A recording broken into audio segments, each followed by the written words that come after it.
الحمد للہ رب العالمین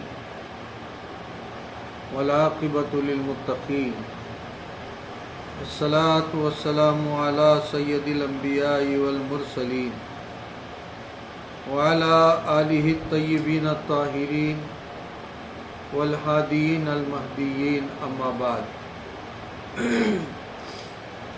فقد قال اللہ تبارک و تعالی فی القرآن المجید والفرقان الحمید فاعوذ باللہ من الشیطان الرجیم بسم اللہ الرحمن الرحیم یا بنی اسرائیل اذکروا نعمتی التی انعمت علیکم واوفوا بعہدی اوفی بعہدکم وَإِيَّايَ فَارْهَبُونِ۔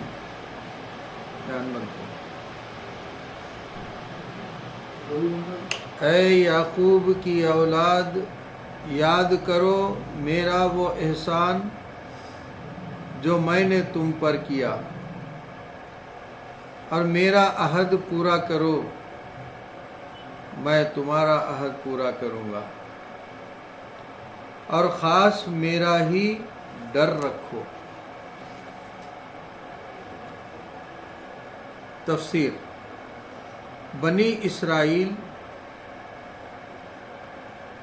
ہم پہلے بتا چکے ہیں، ندا 4 طرح کی ہوتی ہے۔ یہاں غافلوں کو اپنی طرف متوجہ کرنے کی ندا ہے۔ بنی ابن کی جمع ہے، بنین بھی آتی ہے اور ابنا بھی، یہاں پہلی ہے۔ اگرچہ ابن نطفے کے بیٹے کو کہتے ہیں، مگر اصطلاح میں اولاد کے معنی میں بولا جاتا ہے، خواہ بیٹی ہو یا بیٹا، اور خواہ قریبی ہوں یا دور کے، جیسے بنی آدم، اس معنی میں یہ بنی بھی ہے۔ اسرائیل حضرت یعقوب علیہ السلام کا لقب ہے۔ آپ کا نام یعقوب تھا۔ یعقوب عقب سے بنا ہے، جس کے معنی ہے پیچھے۔ چونکہ حضرت یعقوب علیہ السلام اور ان کے بھائی عیس ایک ساتھ جڑواں پیدا ہوئے تھے، مگر حضرت عیس کسی قدر پہلے اور یعقوب پیچھے، اس لیے ان کا نام یعقوب ہوا۔ یہ اپنے والد اسحاق علیہ السلام کے بہت خدمت گزار فرزند تھے۔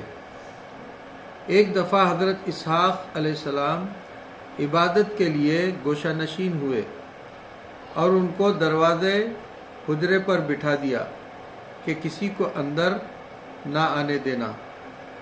اچانک ایک مخرب فرشتہ انسانی شکل میں آیا اور حضرت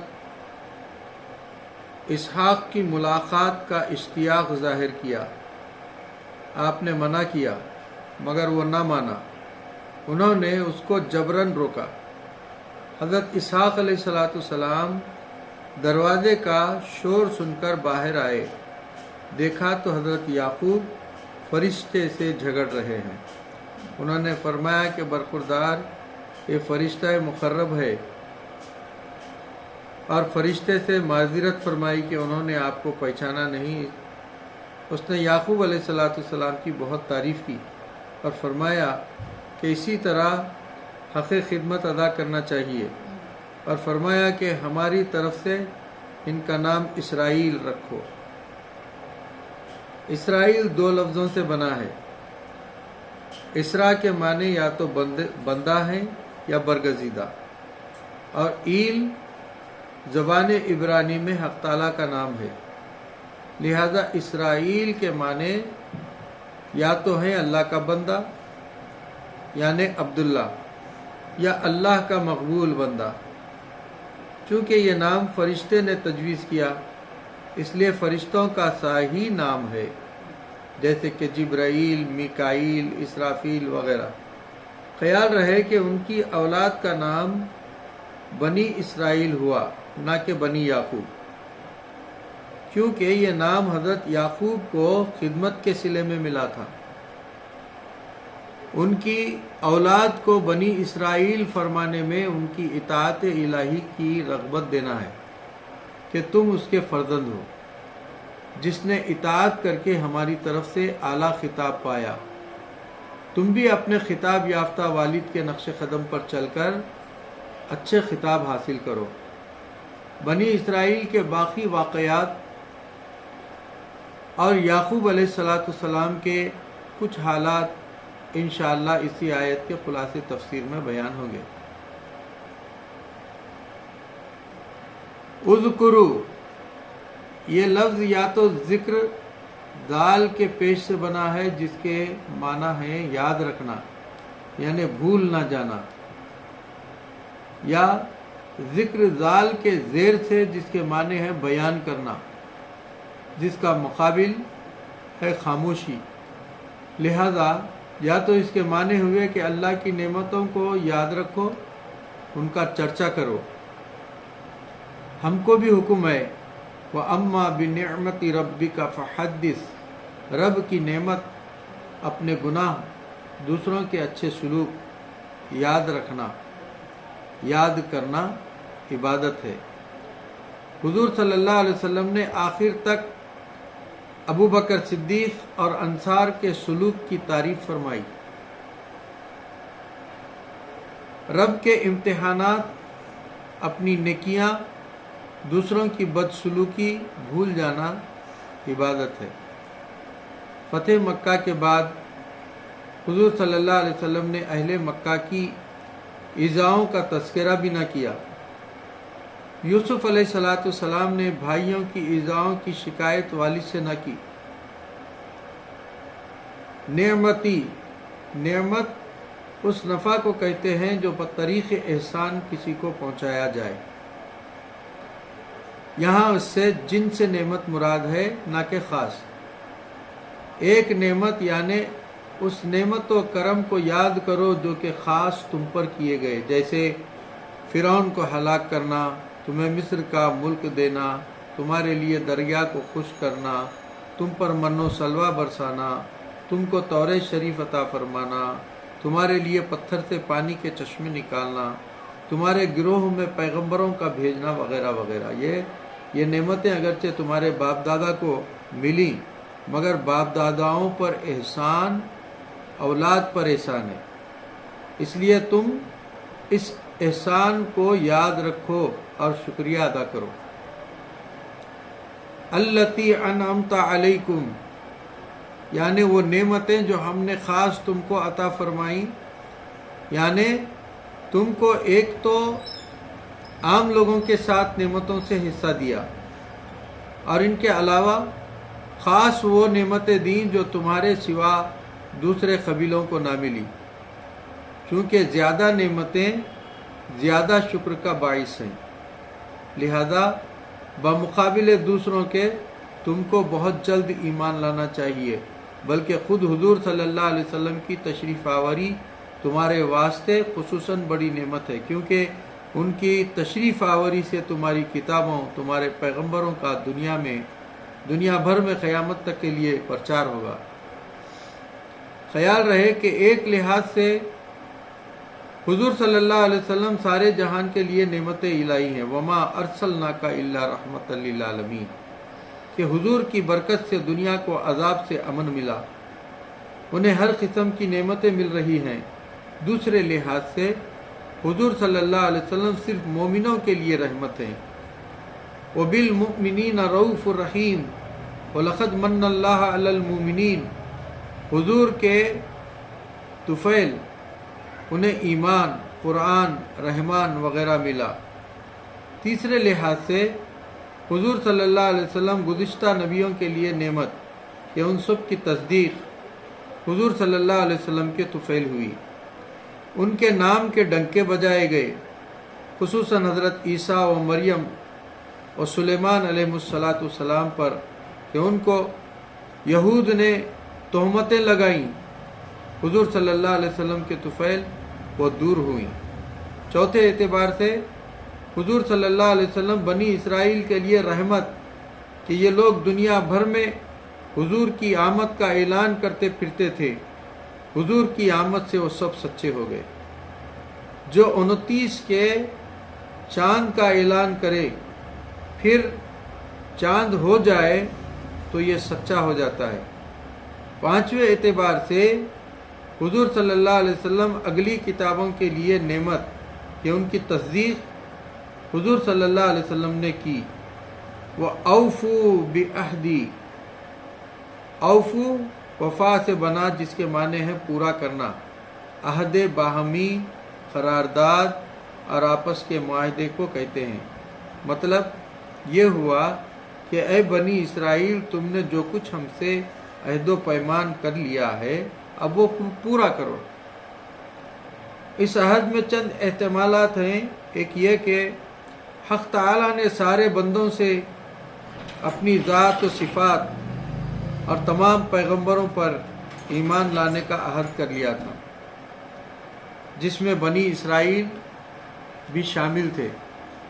تو مطلب یہ ہوا کہ سبھی کو عہد پورا کرنا ضروری ہے، مگر تم کو خاص طور پر زیادہ ضروری، کیونکہ تم پر سرکاری انعام زیادہ ہوئے۔ دوسرے یہ کہ اس سے خاص وہ عہد مراد ہے جو بنی اسرائیل سے لیا گیا، جس کا ذکر اس آیت میں ہے۔ وَلَقَدْ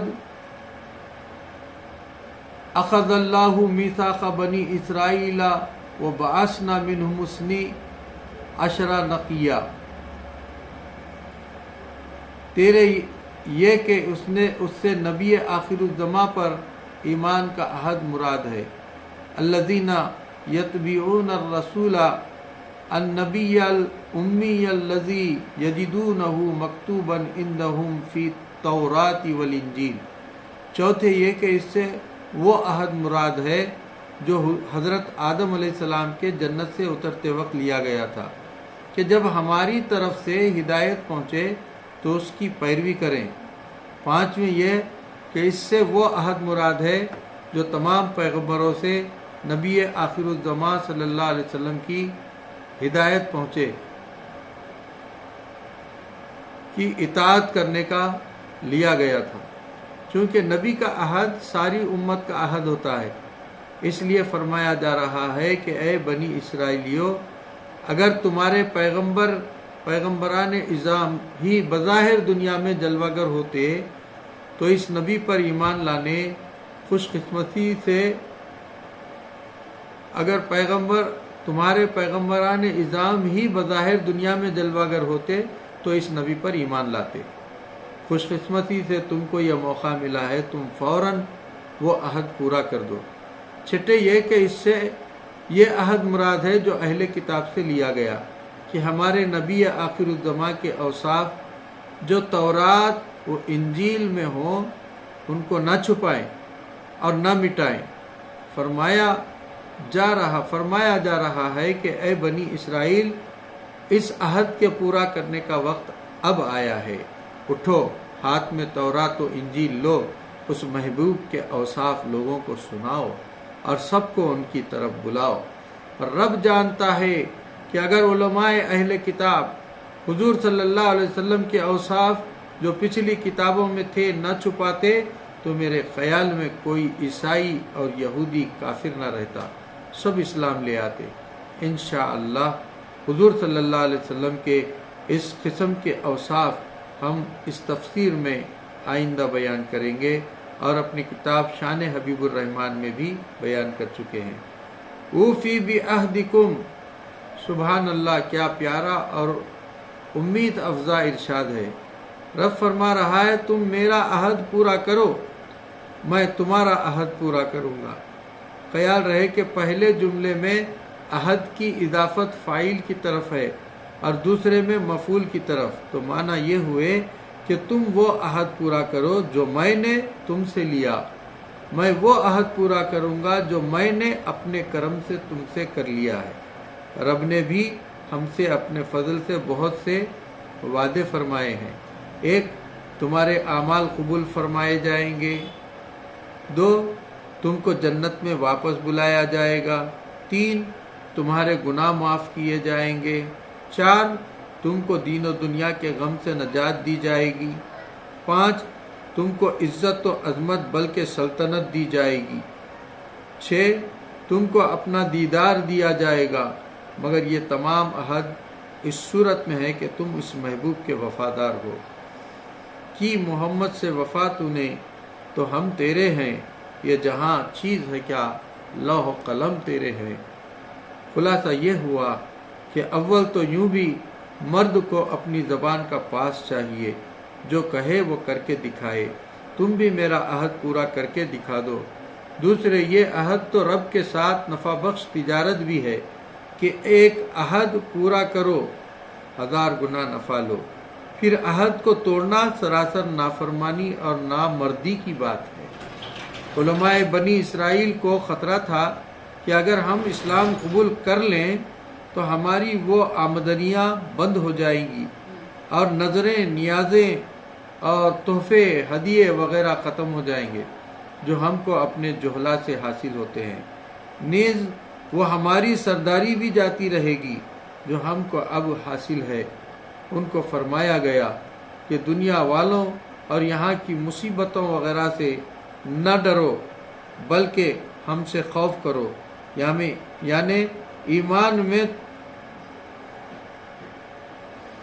ایمان میں تم کو دنیوی نقصان ہے اور ایمان نہ لانے میں ہماری ناراضی، جو دنیا اور آخرت کا وبال ہے اور اس سے یہ زیادہ سخت ہے، لہذا ہم سے خوف کر کے ایمان لے آؤ۔ خیال رہے کہ ڈر 2 قسم کا ہوتا ہے، عذاب سے اور جلال سے۔ پہلا ڈر تو دور ہو سکتا ہے، دوسرا نہیں، یعنی خوف جلال ہر وقت رہتا ہے۔ اسی لیے یہاں ایایا فرمایا گیا، یعنی میری کبریائی اور جلالت ذات سے ڈرو۔ یہ نہ کہا وَعَقَابِي فَارْهَبُونَ۔ یہ بھی خیال رہے کہ خوف اور رہب میں فرق ہے۔ خوف تو محض ڈرنا ہے اور رہب ڈر کر برائیوں سے رک جانا، کہ جب اللہ کا عذاب سنا دل کانپ گیا، 4 آنسو بہہ گئے، یہ خوف ہوا۔ اور اللہ کی پکڑ سے ڈر کر گناہوں سے توبہ کر لی، پھر ان کے قریب نہ گئے، یہ رہب ہوا۔ یہاں فرمایا گیا کہ مجھ سے ڈر کر میرے محبوب محمد صلی اللہ علیہ وسلم کی مخالفت سے باز آ جاؤ۔ خلاصہ تفسیر، بنی اسرائیل خوف اور حسد کی وجہ سے اسلام قبول نہ کرتے تھے، کیونکہ ان کا خیال تھا کہ نبی آخر الزمان بھی ہمارے ہی خاندان سے ہوں گے۔ جب اولاد اسماعیل میں یہ آفتاب چمکا، یعنی حضور صلی اللہ علیہ وسلم کی جلوہ گری ہوئی، تو یہ لوگ جل کر سیاہ خاک ہو گئے۔ حق تعالیٰ نے ارشاد فرمایا کہ اے بے وقوفو، تم اپنے انعامات کو بھی یاد کرو کہ تم میں انبیاء علیہ السلام بھیجے، کتابیں نازل فرمائیں، تمہیں غلبہ دیا، حکومت اور عزت عنایت کی، دولت اور سلطنت عطا فرمائی، جلالت اور حشمت تمہارے حصے میں آئی، علم و فضل تمہیں دیا گیا، جاہ و جلال تمہیں بخشا گیا۔ اب اگر آخری نبی بنی اسماعیل میں تشریف لے آئے تو اس میں تمہارا کیا بگڑ گیا؟ کیا رب کی ساری نعمتوں کے تم ہی ٹھیکیدار ہو؟ اس حسد سے باز آ جاؤ اور اپنی تمام نعمتوں کو یاد کر کے اپنا وہ وعدہ پورا کرو جو تم نے ہم سے کیا تھا کہ جب نبی آخر الزمان صلی اللہ علیہ وسلم تشریف لائیں گے تو ہم ان پر ایمان لائیں گے۔